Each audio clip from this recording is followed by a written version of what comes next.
This is the Unit 4 test for U.S. history. I'll be reading through the questions and the answer options.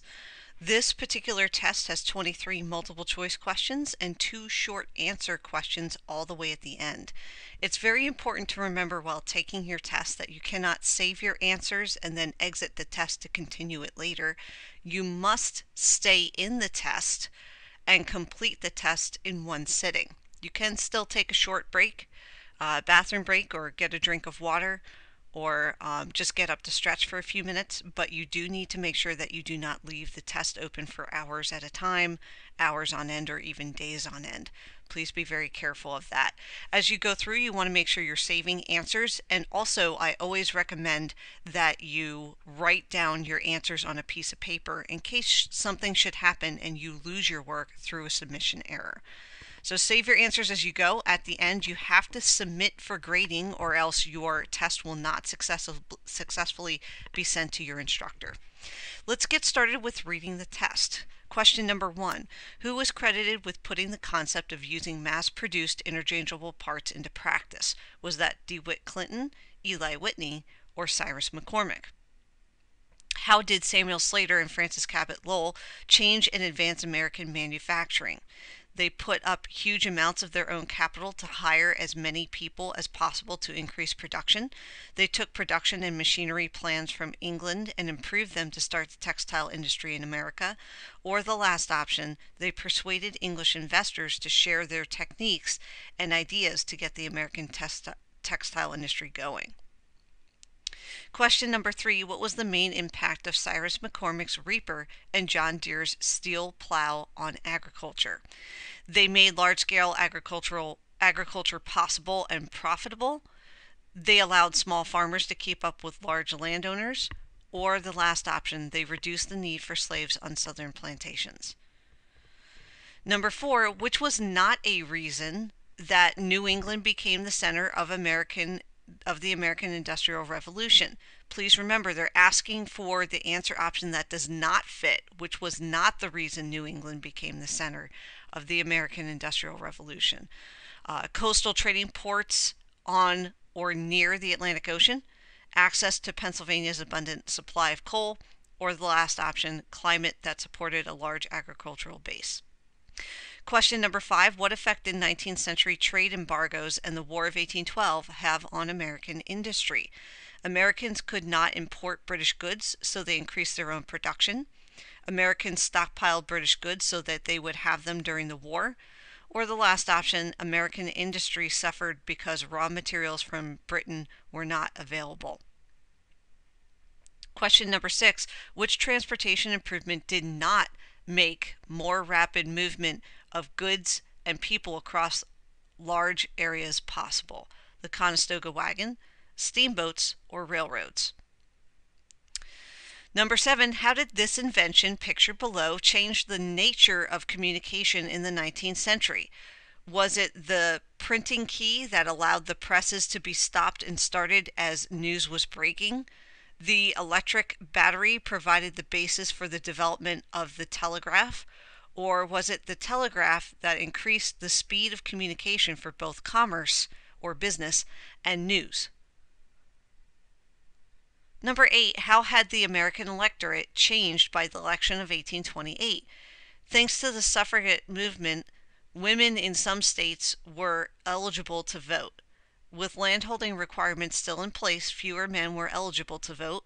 Or the last option, with landholding requirements eliminated, most white men were eligible to vote. Question number 9, what was the main objection that people had to John Quincy Adams' election by the House of Representatives in 1824? John Quincy Adams believed in strong federal government, so many people objected to having him serve as president. Andrew Jackson was a military hero whom many people wanted the House of Representatives to honor by electing him president. Or the last option, John Quincy Adams later appointed Henry Clay as Secretary of State, so people felt there had been some sort of corrupt bargain made between the two.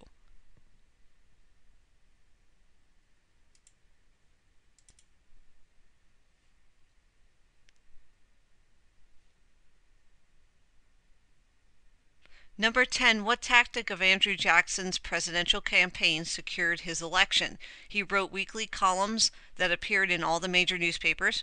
He developed a sound platform of policies that made sense to voters, or his campaign organizers had barbecues for voters, wrote campaign songs, and designed posters supporting Jackson.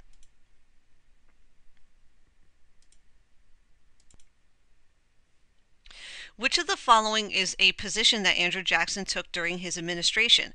Against the Second Bank of the United States, in favor of the Second Bank of the United States, or supporter of high protective tariffs? Question 12, although it began over the tariff of abominations, what was the real issue in the debate over nullification? Was it a South Carolina versus Tennessee debate? Was it a states' rights versus federal authority debate? Or was it the power and role of the vice president that was being debated? Question number 13, what compromise did Henry Clay achieve in order to resolve the nullification crisis? Congress agreed to lower the tariff, but also allowed President Jackson to use the military to enforce it. The second option, President Jackson agreed to withdraw troops from South Carolina, which agreed to pay the tariff. Or the last option, both Andrew Jackson and John C. Calhoun agreed not to run for president in 1836. Number 14, what was the Trail of Tears? Was it the path taken by wealthy Cherokee to avoid participating in the forced Indian removal? The name given to the forced movement of the Cherokee from their lands in the southeast to lands further west? Or was it the name that describes Andrew Jackson's journey from Washington, D.C. back to Tennessee? Number 15, you're going to pick the group that best describes what Jacksonian democracy meant. Would it be Group A or Group B? Group A includes belief in the common man, racism, appointing supporters to office, belief in the Union, and willful disregard for legal authority. Group B would include opposition to slavery, belief in strong federal fiscal or economic authority, military leadership, elitism, and creation of opportunities for women. Number 16, why did people immigrate to the United States in the 19th century? Was it for religious freedom and democracy, gold, potatoes, and freedom, or fertile land, jobs, and the chance for a better life? Number 17, we have another comparison between Group A and Group B, which group describes the South in the 1800s. So this is the southern region in the United States. Would it be Group A, cities grew rapidly, new factories were built, manufactured goods were exported, and immigrants sought jobs? Or would Group B better describe the South in the 1800s? The economy relied on agriculture, cotton was the main crop, wealth was dependent on slavery, and many workers were on small farms. Number 18, abolitionists spoke out against slavery, and the Underground Railroad helped slaves escape in the first half of the 19th century. Who were two important people in this movement? Nat Turner and Elizabeth Cady Stanton, Frederick Douglass and Harriet Tubman, John Tyler and Elizabeth Blackwell. Which was not a reason for westward expansion during the first part of the 19th century. Farmers wanted land on Midwestern prairies, transportation had improved, or Indian removal made the Midwest safe. What helped the United States make the transition from a subsistence economy to a market economy? Was it the charter of the Second National Bank, federal economic policy adjustments, or was it transportation improvements and innovations? Number 21, why did the Lowell mill girls work despite long hours, dangerous conditions, and health hazards? Was it because they enjoyed a sense of independence and empowerment? Was it because they earned substantial wages that helped support their families? Or the last option, they had no choice because their fathers sold working rights to the mills? Number 22, choose the option below that would best replace the question mark There is a typo there. That should be M-A-R-K. Question mark in the diagram above. Would that question mark be best replaced with the first option? Native Americans were moved to Canada where they were given full citizenship. Native Americans were removed by white settlers, or Native Americans removed white settlers from their land after long, difficult war over land. Or the third option, Native Americans were moved west to what we now call Oklahoma, with many dying along the way. And that is a typo as well. That should be now, N-O-W.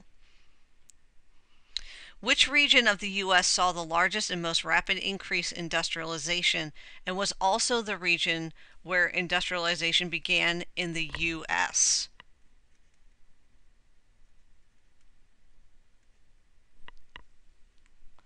The options here are the Southwest, Northeast, or the Northwest. This brings us to number 24, which is our short answer, our first short answer for the test.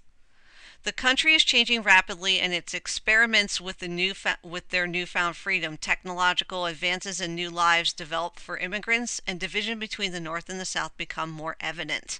In this question, you're going to be using page references for any information you find, and any information that you use from the book should be reworded in your own words. We do not expect to see any direct copying from the textbook, the slides, or any online resources.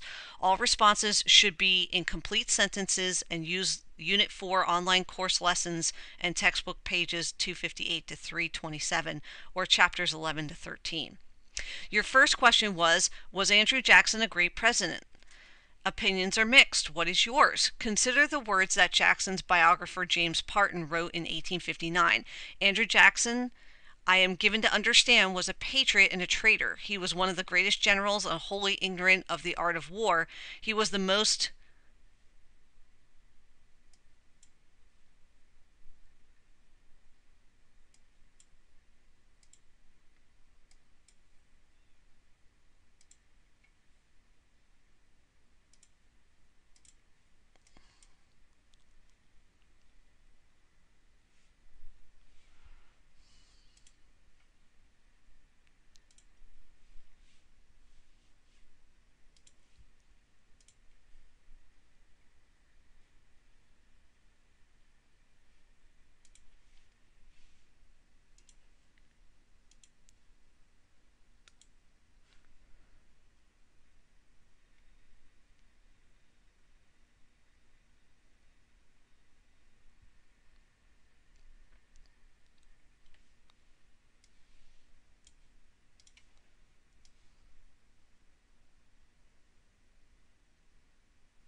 candid of men and was capable of the profound dissimulation, a democratic autocrat, dictator, an urbane or sophisticated savage, an atrocious, awful saint.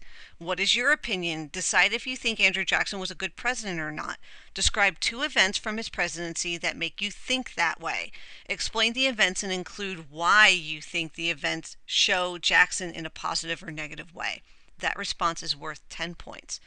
For short answer number 25, you're using the definition of responsibility, which is given here, and you're going to use that to give an example of responsibility during the time period we have studied. It needs to be an example specifically from Unit 4, and you should be using your course materials to help you with this. Explain who was showing responsibility in your example and which event or situation he or she demonstrated this character trait. Describe a time when you have shown responsibility if you do not want to take an example from Unit 4. If you do not have any personal examples, explain an example of responsibility from your community.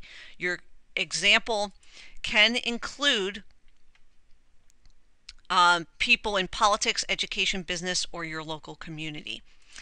This is the end of our test for Unit